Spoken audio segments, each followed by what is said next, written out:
আসসালামু আলাইকুম everyone, welcome to code with Nasim. Code with নাসিমের সাথে আমি নাসিম আছি আপনাদের সাথে। কেমন আছেন সবাই? আশা করি সবাই ভালো আছেন। দীর্ঘদিন অসুস্থ থাকার কারণে বেশ কিছুদিন ধরে ভিডিও কন্টেন্ট বানাতে পারিনি, তো আশা করছি আজকে থেকে আবার প্রতিনিয়ত ভিডিও আপলোড করব আমার ইউটিউব চ্যানেলে। এবং HTML সিরিজের বেশ কিছু ভিডিও আমি আপলোড করেছিলাম, সো আশা করছি যে এই মাসের মধ্যে HTML সিরিজের সবগুলো ভিডিও আমার ইউটিউব চ্যানেলে আপলোড করে দিব। আর তারও পাশাপাশি একটা গুড নিউজ হচ্ছে, আমি কম্পিটিটিভ প্রোগ্রামিংয়ের প্রবলেম সলভিংয়ের ভিডিও আপলোড করার চিন্তা করেছি। যেমন হচ্ছে পাইথন দিয়ে কম্পিটিটিভ প্রোগ্রামিং কিভাবে করা যায়, পাশাপাশি হচ্ছে পাইথন দিয়ে হচ্ছে আপনি কিভাবে প্রবলেম সলভ করতে পারেন। সো পাইথনের বেসিক টু অ্যাডভান্সের ভিডিও আপলোড করব আমার ইউটিউব চ্যানেলে। এর পাশাপাশি কম্পিটিটিভ প্রোগ্রামিংয়ের বেশ কিছু ভিডিও আপলোড করব। সো আজকে আপনারা যারা আমার ইউটিউব চ্যানেলে নতুন, তারা অবশ্যই আমার ইউটিউব চ্যানেলটিকে সাবস্ক্রাইব করবেন এবং পাশে থাকা বেল আইকনে প্রেস করে নোটিফিকেশন অন করে রাখবেন, যেন আমি প্রতিনিয়ত ভিডিও আপলোড করলে আপনার এখানে নোটিফিকেশন চলে যায়। সো আজকে আমি HTML সিরিজের নাম্বার 4 ভিডিও দিচ্ছি। আজকের টপিক হচ্ছে ফরম্যাটিং। সো HTML এর ফরম্যাটিং সম্পর্কে আজকের ভিডিওতে আলোচনা করব। So let's start. সো আমরা অনেকেই হয়তো জানি যে HTML এর বেশ কিছু টেক্সট ফরম্যাটিং রয়েছে। সো আমি হচ্ছে আমার ভিজুয়াল স্টুডিও কোডে চলে যাচ্ছি। সো আপনারা যারা হচ্ছে আজকে আমার ভিডিওটি প্রথম দেখছেন, তারা হচ্ছে আমার প্রিভিয়াস ভিডিওগুলো দেখে আসতে পারেন, তাহলে হচ্ছে ভিজুয়াল স্টুডিও কোড কিভাবে ইনস্টল করতে হয় এবং এর পাশাপাশি হচ্ছে ভিজুয়াল স্টুডিও কোডে কিভাবে ফাইল নিয়ে কাজ করতে হয় বা HTML ফাইল বানাতে হয় সেটা অবশ্যই দেখতে পারবেন। সো আমি আমার HTML ফোল্ডারে চলে যাচ্ছি। সো আমি আমার HTML ফোল্ডারটা ওপেন করে নিলাম।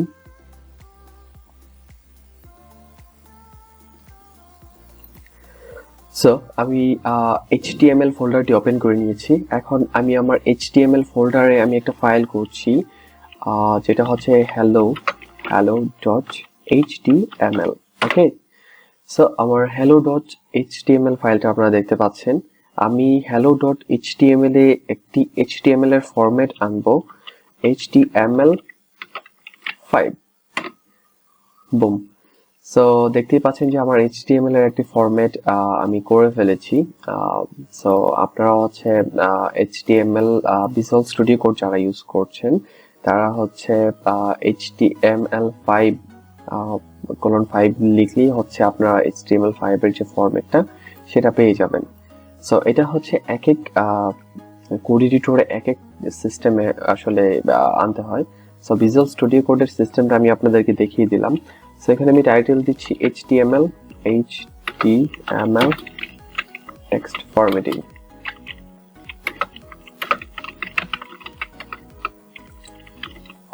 HTML টেক্সট ফরম্যাটিং এন্ড আমি বডি পার্টে লিখছি হচ্ছে একটা paragraph tag. This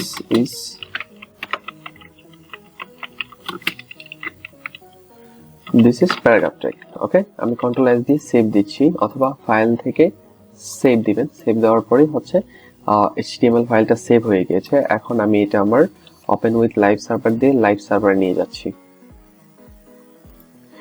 okay, broom, দেখতে পাচ্ছেন this is my paragraph tag. এটা আমার ফ্রন্ট এন্ডে শো করছে। এখন আমি হচ্ছে আমার আবার ভিজুয়াল স্টুডিও কোডে কোড এডিটরে চলে যাচ্ছি। নিচে আমি একটা হেডিং ট্যাগ দিচ্ছি, this is heading tag।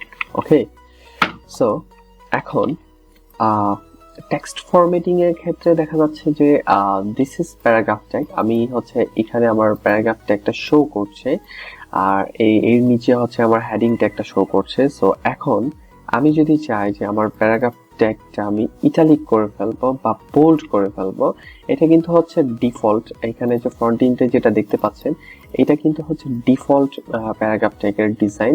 So এটার ডিজাইনটা যদি আমি একটু চেঞ্জ করতে চাই, লাইক বি যদি হচ্ছে দেই, মানে বোল্ড যে ট্যাগটা, এইটা হচ্ছে আমি যদি হচ্ছে দেওয়ার পরে হচ্ছে আমি যদি বোল্ড ট্যাগটা হচ্ছে ক্লোজ করে দিই, ক্লোজ করার পর দিয়ে আমি কন্ট্রোল এস দেই, তারপর যদি আমার হচ্ছে ব্রাউজার যাই, দেখতে পাচ্ছেন দিস ইজ প্যারাগ্রাফ ট্যাগটা বোল্ড হয়ে গিয়েছে। ওকে, সো আমার প্যারাগ্রাফ ট্যাগটা কিন্তু বোল্ড ছিল না, বাট আমি যখন পি ট্যাগের মধ্যে হচ্ছে বি ট্যাগটা লিখেছি টেক্সট ফরম্যাটিং এর জন্য, তখনই কিন্তু আমার প্যারাগ্রাফ ট্যাগটা বোল্ড হয়ে গিয়েছে। সো আমি যদি হেডিং ট্যাগের মধ্যে হচ্ছে যদি হেডিংটাকে শুধু জাস্ট ইটালিক করতে চাই, আমরা যখন ওয়েবসাইটে কাজ করব তখন দেখা যাচ্ছে প্রায় সময়ে হচ্ছে আমাদের কিছু লেখাকে বোল্ড করতে হয়, ইটালিক করতে হয়। সো এই ক্ষেত্রে যদি আমি হেডিংটা যদি আমি হচ্ছে আই ট্যাগের মধ্যে রেখে যদি কন্ট্রোল এস দেই, তাহলে দেখতে পাচ্ছেন আমার ফ্রন্ট এন্ডে শুধু হেডিংটা ইটালিক হয়ে গিয়েছে।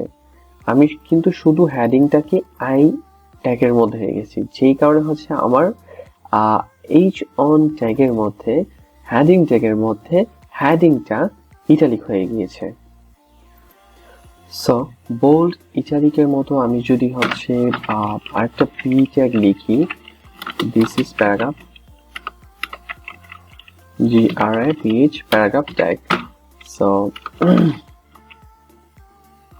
এটা যদি আমি হচ্ছে প্যারাগ্রাফটাকে হচ্ছে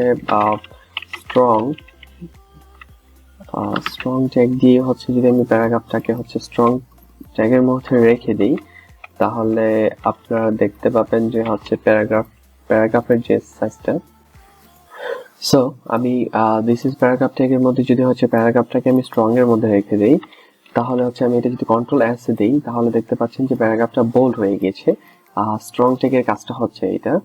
সো তারপর হচ্ছে যদি আমি হচ্ছে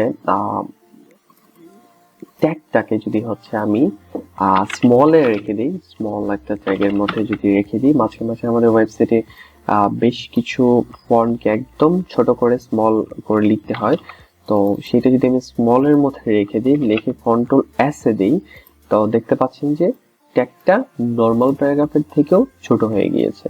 ওকে,